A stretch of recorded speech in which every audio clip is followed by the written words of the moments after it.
Hey, what's up, everybody? Welcome back to another episode of my 7 pillars of mental performance in 365 days. Thank you so much for tuning in. As you know, I truly appreciate it. Welcome back.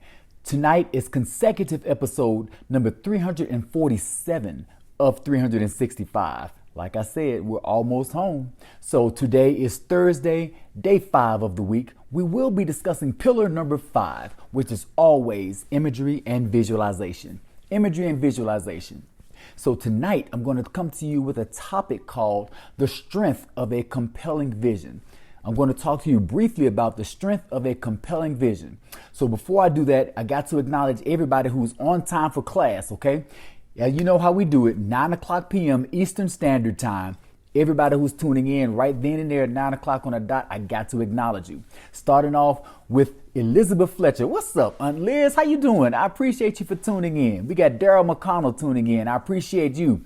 Uncle Herbert Henley, what's up? I appreciate you, man. Lieutenant Henley, Memphis Fire Department in the house. My baby girl, Jaleesa Hollingshed. What's up, babe? I appreciate you. We got my wife, Lisa Hollingshed, my brother tuning in, AJ. I appreciate you.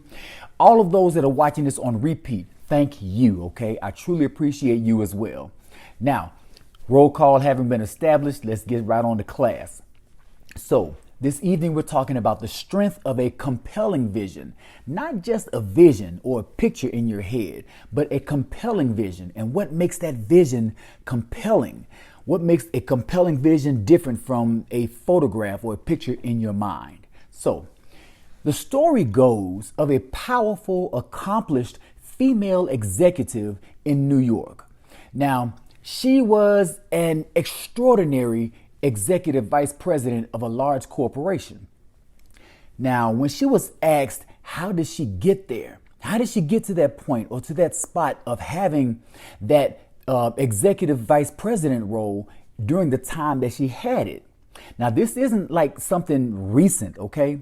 I'm talking about a female executive vice president in the late 70s, early 80s. Back then, that was almost, hard to hear of. It was it was unheard of. Why? Because during that time, most executives and most top level or your E-suite people were always the white males or white men. So here it is, there's a lady in the spot of an executive vice president. Now, she's not only in the spot or in the position, but she's doing it well. But the question was asked to her during an interview, how did you get to that position? How'd you get to that point? Mind you, she never went to any college. She never had a formal college curriculum that she went through. She never went to a university. All she had was a high school education, but yet and still she managed to work her way up to executive vice president of a corporation. Now, here's her story, or part of the story that she told. As a young mother back in New York, she was living with her husband and her children. And as a young mother, she lived in a house where her husband was quite domineering, okay? It was either his way or no way, his way or the highway, that type of husband. It was like my way and my way alone, no other way. So one day, she asked her husband for $10. That's all she did. She said, can I borrow $10? Now, the reaction she got from her husband, or the response she got from her husband, totally changed her life. Her husband, being the domineering person or man that he was, yelled at her and said, what for? What do you need $10 for? Now, the way he questioned her and came at her was such a belittling experience for her that she stopped. She said, never mind, I don't need the $10. But before the end of that day, she made a promise to herself that she would never ask anybody else for money again. So what did she do? She started studying opportunities and taking different courses, different independent courses at different places or different schools that were in her neighborhood. She started working towards, she worked hard and struggled to pay for her own classes and courses she was taking here and there, different places of these independent courses. And finally, she took advantage of a career opportunity, or starting off with a job that worked its way up to a career opportunity. And she kept working her way up and up and up. But as she worked her way up, she kept taking courses and she kept taking these classes till finally she got to the point to where she became an executive vice president of a large company in New York. Now, here's how it all started. All she did was ask her husband for $10. Now, what does this have to do with imagery and visualization? I'm glad you asked. Because the response she got from her husband, it was so belittling of a response, and it made her feel so small that it opened her inner eye, her third eye, or it opened her her mind's eye. I said that backwards. It opened her mind's eye to the point to where she saw three things. What did she see? She saw where she was. Number two, she saw where she wanted to be.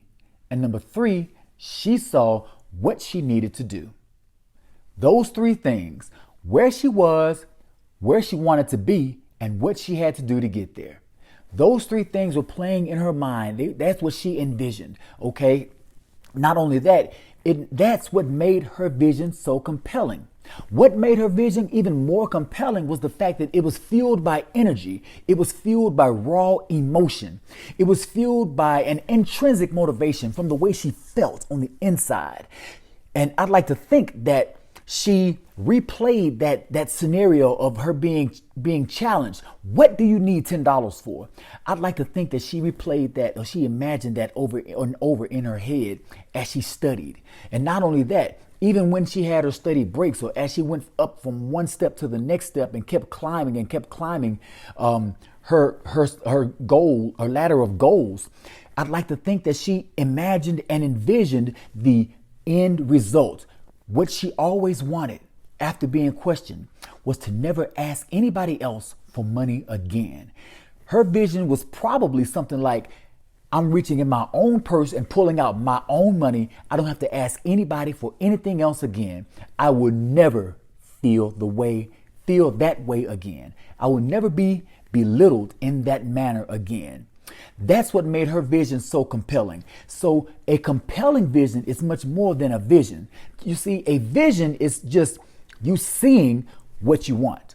You seeing where you want to be. The same thing with an imagination. You can imagine it and see it all day long. But what's going to push you? What is it about that vision that's going to push you and propel you forward to take those steps? If you have a vision and an imagination with no energy behind it, all you have is a photograph you can hold in your hand. But if you have an image and a vision with energy behind it, that means it moves. And if it's in your mind, the body follows the mind. So if your mind, the image in your mind is moving forward, so will your body, because the body follows the mind. You will take those steps to make it happen, to reach that goal, to get to that image.